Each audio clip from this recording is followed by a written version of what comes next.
Hello students, today we are going to read the chapter The Sound of Music from your book Beehive.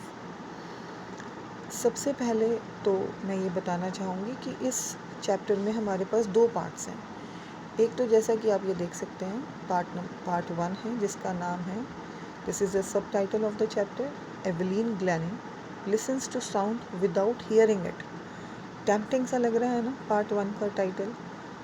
इसका क्या meaning है ये मैं आपको भी बताऊंगी। उससे पहले हम लोग सेकंड जो हमारा पार्ट है उसका नाम भी देख लेते हैं। हमारे सेकंड पार्ट का नाम है द शहनाई ऑफ बिस्मिल्लाह खां। बहुत अच्छे हैं दोनों पार्ट्स। अब चलते हैं हम लोग अपने टाइटल पे। सबसे पहले तो हम लोग ये देखना चाहेंगे कि ये जो टाइटल है इसका मीनिंग क्या है। The sound of music. देखो, जो म्यूज़िक होता है हर एक के लाइफ में म्यूज़िक का एक अलग मीनिंग होता है। हर एक के लाइफ में अलग मीनिंग होता है म्यूज़िक। जैसे जो छोटे बच्चे हैं म्यूज़िक को सुनते हैं, जो बहुत छोटे बच्चे होते हैं म्यूज़िक को सुनते हैं कि थोड़ा उसकी तरफ अट्रैक्ट हो जाएंगे, उसकी तरफ ध्यान देने लगेंगे और आराम से बैठ जाएंगे। थोड़े से बड़े हो जाते हैं बच्चे तो इन्जॉयमेंट के लिए उसका म्यूज़िक को सुनते हैं। थोड़े से और बड़े हो जाते हैं, फॉर एग्ज़ाम्पल हम 20-25 की एज में चले जाएंगे तो हर एक का अपने सुनने का एक अलग अंदाज़ रहता है। कोई लाउड म्यूज़िक सुनता है, कोई स्लो म्यूज़िक सुनता है। फिर हम आ जाते हैं बड़ों की एज में, जैसे पेरेंट्स की एज में हम लोग म्यूज़िक को सुनते हैं। जो ये लड़का मतलब कि जो बच्चे अपनी यंग एज में म्यूज़िक को फास्ट सुनना चाहेंगे, वही बच्चे जब बड़े हो जाते हैं तो स्लो म्यूज़िक पे आ जाते हैं। और जब बुज़ुर्गी की एज में आते हैं तो वो अलग रिलीजियस म्यूज़िक पे आ जाते हैं। तो मतलब कहने का मतलब है कि म्यूज़िक जो है ना हर एक के लिए अपनी अलग एक महत्व रखता है, एक अलग इम्पोर्टेंस है म्यूज़िक की। हर एक की लाइफ में हर एक का अलग इम्पोर्टेंस है। लेकिन अब इस चैप्टर के बारे में बात करें तो इस चैप्टर में इसका मीनिंग है साउंड ऑफ म्यूज़िक का। पार्ट 1 के अकॉर्डिंग अगर मैं देखूं टाइटल को तो वो अलग रहेगा, पार्ट 2 के अकॉर्डिंग देखूं तो अलग रहेगा। पहले मैं पार्ट 1 के अकॉर्डिंग बताती हूँ आपको। पार्ट 1 में बेटा क्या है, यहाँ पर एक सोलो प्रिकशनिस्ट थी। प्रिकशनिस्ट का मीनिंग क्या होता है? प्रिकशनिस्ट का मीनिंग होता है ड्रमर। जैसे जो ऑर्केस्ट्रा होती पार्टी होती है उसमें जो ड्रम बजाते हैं, या अगर आप सिंपल वर्ड्स में कह लो तो तबला वादक भी हम उसको कह सकते हैं, ठीक है। तो एक ड्रमर थी, एक प्रिकशनिस्ट थी। बनने से पहले, प्रिकशनिस्ट बनने से पहले उन्होंने अपनी लाइफ में बहुत ज़्यादा स्ट्रगल देखा। पता है क्या होता है, हम लोग क्या करते हैं कि जब भी हम लोग किसी की लाइफ को देखते हैं ना कि वो बहुत ऊंचाई पे पहुंच चुका है, हम लोग ये बस यही देखते हैं कि वो ऊंचाई पे पहुंच गया है, लेकिन उसने उस ऊंचाई पर पहुंचने के लिए किया क्या क्या है ये हमारे को नज़र एग्जैक्टली नहीं आता। हम लोग उसकी हिस्ट्री जानना, कुछ लोग जानना चाहते हैं, कुछ लोग नहीं जानना चाहते हैं। ये भी डिपेंड करता है एज पे पर्सन की, ठीक है।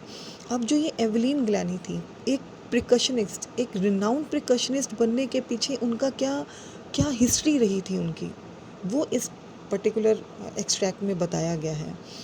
मतलब कि क्या था कि जब ये बहुत छोटी थी तो स्टेज पे इनका नेम बुलाया जा रहा था। ये बेसिकली एक म्यूजिशियन थी, बहुत छोटी थी, स्कूल में थी, तो स्टेज पे इनका नाम जैसे बुलाया जा रहा था, इनकी मदर कहती हैं कि वो हैरान हो गई कि इनका नाम बुलाया जा रहा है बट वो सुन ही नहीं रही हैं, रिस्पॉन्ड ही नहीं कर रही हैं। क्यों? बहुत हैरानी की बात थी उनको। फिर धीरे धीरे पता चला that she is losing her hearing ability gradually, right. ये हम जब स्टोरी पढ़ेंगे तो उसमें करेंगे। मैं आपको यहाँ पे टाइटल का मीनिंग समझा रही हूँ कि इस पर्टिकुलर एक्सट्रैक्ट में इस टाइटल का मीनिंग क्या है। इस टाइटल का मीनिंग अगर मैं ये कहूँ तो ये रहेगा कि जो एवलीन ग्लैनी थी, उन्होंने, जैसे मैंने आपको भी बताया कि धीरे धीरे उनकी सुनने की क्षमता जो थी वो ख़त्म हो रही थी। फिर वो ड्रमर कैसे बन गई? ये साउंड ऑफ म्यूज़िक है। मीन्स उन्होंने म्यूज़िक को सुना नहीं, उसको महसूस किया, उसकी आवाज़ को सुनने की कोशिश करी, उसे महसूस किया। कैसे महसूस किया? अपने स्किन से महसूस किया। वो म्यूज़िक को महसूस करती थी, सुन तो नहीं सकती थी, महसूस करती थी, फील करती थी, अपने बालों के थ्रू, अपनी स्किन के थ्रू फील करती थी, जिसके कारण वो इतनी एक हाई पर्सोनिफाइड एक पर्सनैलिटीज़ बन गई थी, हाईली पर्सोनिफाइड। तो पहले हम इनके बारे में हम लोग इसी एक्सट्रैक्ट को हम लोग रीड करते हैं। देखो यहाँ पर एक ये वाला एक इन्होंने एक बहुत ही बढ़िया सा एक यहाँ पे फर्स्ट पॉइंट जो है दिया हुआ है, एक स्टेटमेंट दी हुई है। God may have taken her hearing but he has given her back something extra ordinary. कि भगवान ने चाहे उनके सुनने की क्षमता ले ली थी, लेकिन उनको एक ऐसी given her back something extra ordinary, उनको कुछ एक अलग सा ही एक एक्स्ट्रा ऑर्डिनरी सा एक उनके अंदर एक, जैसे हम कहते हैं ना कि हमारी 5 सेंसेस होती हैं, उनके अंदर एक ऐसे 6th सेंस भगवान ने डाल दी थी, गॉड ने डाल दी थी कि चाहे उनकी सुनने की क्षमता ख़त्म हो गई थी, लेकिन उनके अंदर एक अलग सी एक बिल्कुल लोगों से अलग एक सुनने की एक क्षमता उनके अंदर डाल दी थी। What we hear she feels, जो हम सुनते हैं वो उसको महसूस करती थी, right. Far more deeply than any of us, जो हम जितना हम सुनते हैं ना वो कहीं ज़्यादा डीप, उससे कहीं ज़्यादा डीप वो हमसे सुनती थी। That is why she expresses music so beautifully, और इसीलिए ही वो म्यूज़िक को इतने अच्छे तरीके से एक्सप्रेस करती थी। ये बहुत बढ़िया स्टेटमेंट बेटा दी हुई है राइटर ने। Now let us start reading this. Rush are crowds jostle for position on the underground train platform। यहाँ पे क्या है, यहाँ पे एवलीन की लाइफ का वो पार्ट यहाँ पे दिखाया गया है कि जब एवलीन ग्लैनी अब एक एकेडमी को ज्वाइन करने के लिए जा रही थी, ये वाला पार्ट इसमें यहाँ पर हमारे को यहाँ से स्टार्ट किया गया इस एक्सट्रैक्ट को, कि जब वो एक एकेडमी को ज्वाइन करने के लिए जा रही थी तो क्या पोजीशन थी उस टाइम पे। Rush hour crowds jostle for the position on the underground train platform. अब यहाँ पे जॉसल का मीनिंग क्या है? जॉसल का मीनिंग होता है धक्का मुक्की। जैसे हम लोग कभी स्टेशन पे जाते हैं, रेलवे स्टेशन पे या बस स्टॉप पे या किसी मेले वगैरह में, वहाँ पे बहुत सारे लोग होते हैं तो आपस में धक्का मुक्की हो जाती है, उसको हम लोग जॉसल कहते हैं। एक दूसरे को पुश करना, पुश करके आगे निकल जाना, कई बारी होता है ऐसा।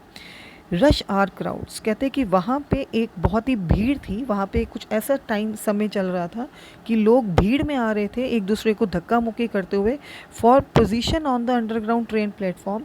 अंडरग्राउंड जो ज़मीन के नीचे जो ट्रेन की लाइन बिछी होती है, वहाँ पर प्लेटफॉर्म था ट्रेन का। आपने देखा होगा, जैसे यहाँ तो नहीं, दिल्ली में जैसे कि हमारे मेट्रो स्टेशन होते हैं, अंडरग्राउंड भी होते हैं, वहाँ पे जो है ना लोग अपनी पोजीशन लेने के लिए कि जैसी ट्रेन आने वाली है तो मैं फटाफट से पहले मैं चढ़ जाऊं करके, तो हर कोई एक दूसरे को धक्का मुक्की करके आगे निकलने की कोशिश कर रहा था। अ स्लाइट गर्ल, स्लाइट का मतलब है पतली, दुबली पतली सी लड़की, लुकिंग यंगर देन हर 17 ईयर्स। 17 ईयर्स से थोड़ी सी छोटी ही लग रही थी वो। वॉज नर्वस, थोड़ी सी नर्वस थी, परेशान थी। येट एक्साइटेड, चाहे वो नर्वस थी लेकिन बहुत ज़्यादा एक्साइटेड भी थी। As she felt the vibration of the approaching train, जैसे ही उसको वाइब्रेशंस सुनाई दी। वाइब्रेशन का मतलब क्या होता है? एकदम से जैसे वाइब्रेट होने लग जाती है बॉडी।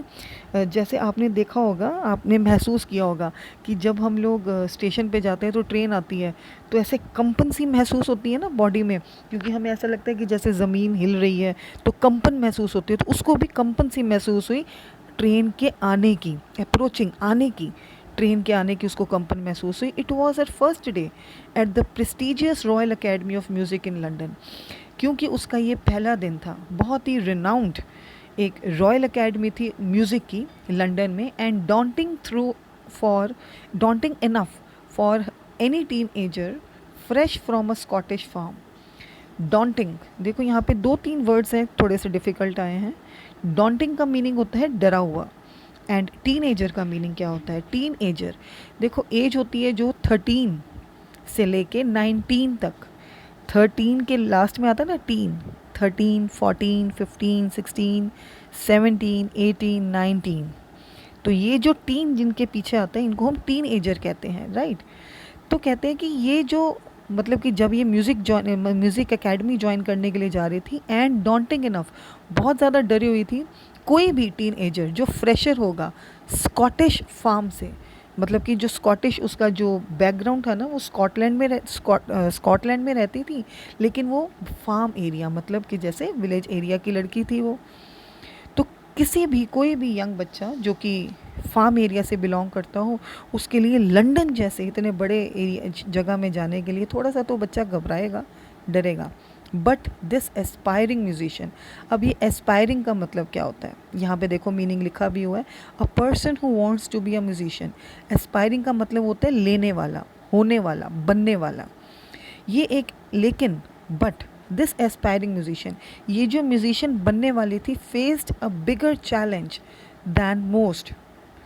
उसने इससे भी बड़ा चैलेंज, मतलब कि एक गांव से निकल के जब वो लंदन जैसे शहर की एकेडमी को ज्वाइन करने जा रही थी, इस चैलेंज से भी उसने एक बड़ा चैलेंज अपनी लाइफ में एक्सेप्ट किया हुआ था, अपनी लाइफ में वो फेस कर रही थी।